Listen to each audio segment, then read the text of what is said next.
If you want to make $1 billion in GTA Online, the easiest way to get there is by starting with $100 million.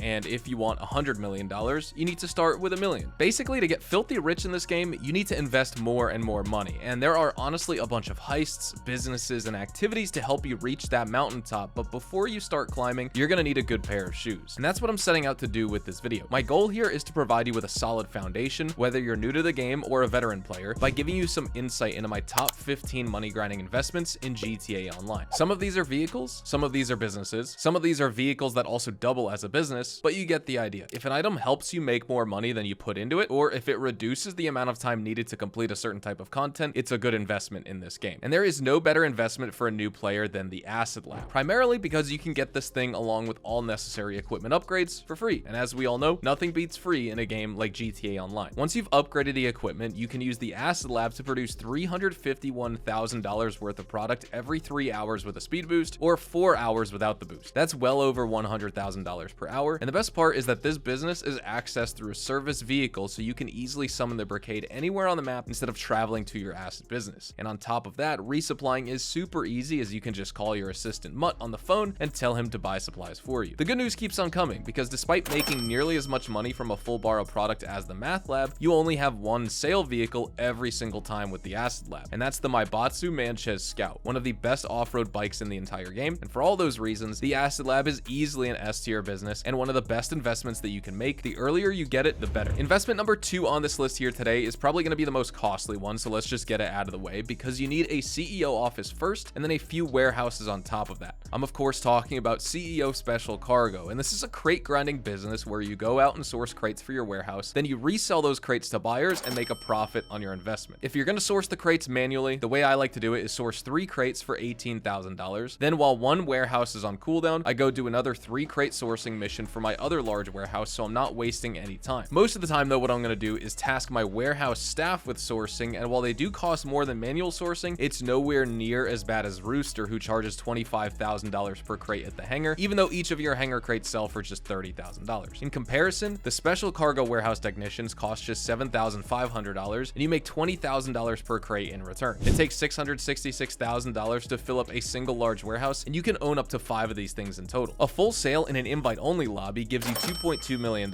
so already by default, you're making a really healthy profit of $1.6 million per warehouse. Times that by 5, and that's $8 million in your pocket. Sometimes these crate warehouses will even go on double or triple money bonus, and that's when you can make $16 million a day in an invite-only lobby, and even more in a public lobby, provided you have some friends to protect you on your cell missions from griefers. Unlike CEO Special Cargo, the Nightclub is a business that doesn't require a large investment up front. In fact, you can get the West Vinewood location for just $1.7 million, and that's one of the most centrally located businesses in the entire game. However, it's not going to give you the best income rate from the start, as you only make $50,000 per in-game day from the legal part of the Nightclub with max popularity. To make the other $50,000, you need to use the Nightclub warehouse, and from here, you'll have to hire 5 technicians and assign them to certain businesses that you own. For maximum profit, you need to assign technicians to the bunker, either the hangar or CEO Cargo warehouse, the Math Lab, the Coca-Cola lockup, as well as the counterfeit cash factory. These are going to generate the most profit for your Nightclub warehouse, and as you might have noticed, there are 3 MC businesses in there. So needless to say, you're going to need a motorcycle clubhouse and some of those businesses to make the most out of the Nightclub. My next top investment is the Kasaka submarine for $2.2 million,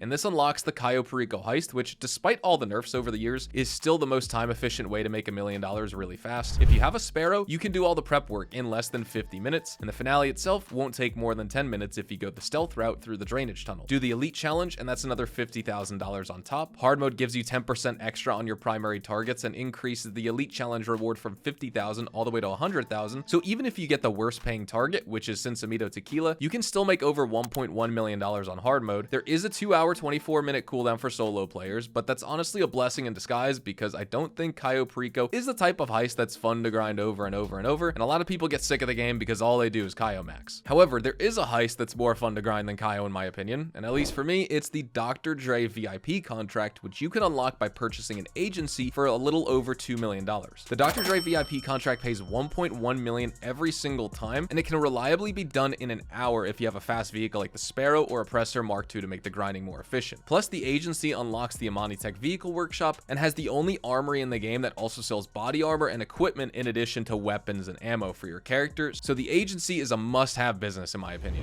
Another excellent investment here, particularly for new players, is the armored Karuma. This will get you through all the really good heists like Cluckenbell, the Los Santos Drug Wars questline, the Oscar Guzman Flies Again questline, the Cayo Perico heist, Dr. Dre contract, and so many other types of content, and it costs only $700,000. And if you're making a new account in the expanded and enhanced version of GTA 5 Online, you can get it for free from the career builder. The thing about the Karuma that makes it such a mainstay of armored cars is the fact that it's completely impervious to small arms fire from every direction. There is no hole or slit through which NPCs can hit you. You can literally park in the middle of a 5-star cop blockade and sit there idling your engine in the most calm way while they try in vain to damage you even just a little bit. Even other arguably better and more heavily armored vehicles like the Night Shark, APC, and Half Track have unarmored gaps in the side windows through which bullets can slip in, but not the Karuma. It also seats 4 people and handles really well for a sports car. I wouldn't say it's the fastest or best handling car by any means, but it's certainly a must-buy for grinders early on. Later on in your career, you can expect to upgrade to faster vehicles that emphasize speed, mobility, and even more protection, but until then, the Karuma is going to be your best friend. And speaking of upgrading vehicles, there is no faster land vehicle to grind with than the Hakuchou Drag. If all you care about is moving from point A to point B as fast as possible on the road and you don't have a helicopter or fast jet, the Hakuchou Drag is going to be your tool of choice. It can effortlessly weave through traffic thanks to that compact profile that it has, even if it is a drag bike at the end of the day, and it has the kind of face-melting acceleration that will put electric hypercars to shame as well. The Drag is without a doubt the best vehicle for time trials, and every week you can make $350,000 by doing both the HSW time trial as well as the regular time trial with this bike, so within a month you'll have already made your money back. But that's not even taking into account the time you save traveling back and forth between businesses. If you ever get the kind of mission where you aren't too concerned with enemy fire, but instead you just want to get in and get out really fast, I'd argue that the Hakuchou Drag is in fact better than an armored car just because of the time it saves you. The Sparrow is another excellent investment in this game, and it's also the fastest helicopter in GTA with a top speed of 168 miles an hour. In addition to that, it's also really nimble and agile, it has an excellent climb rate, and it comes with an unlimited supply of really good homing missiles if you get the $240,000 upgrade package inside of your Casaca. For Cayo Perico, it is the go-to vehicle, as you can take off directly from inside your sub and land inside the moon pool when you return with whatever equipment it is that you're bringing with you. And if you're traveling large distances across the map, it's even faster than the Oppressor Mark II because of that high top speed. However, the one downside is it's still pretty fragile, so be careful while landing and taking off. Too many bumps or any impacts like that, and you'll end up as a large fireball. The hands-on car wash is going to be my next recommendation, as it's a decent enough moneymaker by itself with the missions because they're short and they have 0 cooldown, but the real benefit to owning this business is the fact that you also gain access to 2 other businesses, Higgins Helicopter Tours and the Smoke on the Water Smoke Shop. Higgins Heli Tours boosts your hangar income by 10% when you sell, so you can now get $2.8 million for a full 50 crate hangar instead of the $2.5 million that you got previously. And if you own the Smoke on the Water Smoke Shop, your MC Business Grass Farm will also have a 35% boost in income for those sale missions, and that's going to make it suck a lot less than before. But the biggest leap by far has to be the car wash, which increases your counterfeit cash factory MC business income by 35% after you own the car wash, and now that's going to be the most profitable MC business in the game, beating out the previous reigning champ, which was the Coca-Cola lockup. And if you've already bought the Higgins Helitours business despite not owning a hangar, I suggest you rectify that mistake right away by purchasing a hangar. I personally prefer the one in Fort Zancudo since it makes crate sourcing so much easier, but if all you need a hangar for is for PvPing players, then the LSIA location is probably going to be fine. If you're on a budget, it'll still work out pretty well. Once you have the hangar though, all you have to do is source goods of one type, be it medical, chemical, or narcotics. Those are the 3 most profitable crates you can source, and you'll get a 70% bonus on your stock with your hangar if you sell 50 crates of any one type. Alternatively, you can also adopt the method of a 50-50 split, where you source one type of crate and during the cooldown you source a second type of crate, so you'll ultimately end up with 25 crates each, spread across 2 crate types for a 35% bonus on each crate type. By the way, whenever you do a source or sell mission, make sure to do land missions only. That is the most important detail you have to know about the hangar. Air source and air sell missions honestly just aren't worth the hassle these days, and they take way too long. Not all of the source missions are terrible, and not all of the sell missions are terrible, but every single land source mission is going to be faster, easier, and just more efficient for your time. The Mackenzie Field hangar is another excellent investment as it opens up the Oscar Guzman Flies Again questline and heist. This is comprised of 5 setup missions as well as a finale, and it can be done reliably in an hour or less for $500,000 on normal mode, but if you do it once, you also unlock hard mode, which is where the real money-making potential lies, because now you can select hard mode as a difficulty every single time and make $750,000 for under an hour of gameplay. The setup missions are really easy, simple. Yeah, they're a little bit more complex than the Cluck and Ball farm raid setups, and there's more enemies shooting at you, but they're still very doable solo, even if you're a total burg burger of a player, and with a few speedrunning tactics and skips, you can easily do this heist solo in under 55 minutes. So let me know in the comments if I should make a guide on that to teach you how to do the Oscar Guzman flies again storyline every time in under an hour. The Terabyte is going to be my next recommendation here, and this is a mobile headquarters on wheels that can be called from the service vehicle section of your interaction menu. In terms of durability, it's probably the most difficult vehicle to destroy in the entire game once you add that missile lock-on jammer and silent running module from the Bureau Tech warehouse in your garment factory. But even if you aren't fending off griefers in free roam public lobbies, the Terabyte is still an excellent purchase for two main reasons. Number one, it comes with a cheaper and better version of the master control terminal that you get in the arcade. Once again, you need to own a garment factory to install that upgrade, but this will overall save you a ton of time by itself. But there's also a second huge benefit to owning a Terabyte, and that's the client missions. These aren't the best in terms of payout. You only get about $35,000 a mission, and there's a long cooldown between missions, but once you do 5 of these missions, you'll unlock the trade price for the next item on my list. And that next item is the Oppressor Mark II, the single best grinding tool in the entire game. It's so good, in fact, that it almost makes the game too boring because you just fly in, shoot a few missiles, grab the objective, and fly away. It's completely effortless, and there's so much maneuverability to work with that you can fit the Oppressor Mark II anywhere, and there's no place on the map that's beyond your reach. Rooftops, yachts, submarines, you can land this flying bike on absolutely anything and everything and take off once you're done. It also has really good tracking on its missiles even after they got nerfed, and once you do any 5 of the Terabyte client missions, you'll drop the price from $8 million,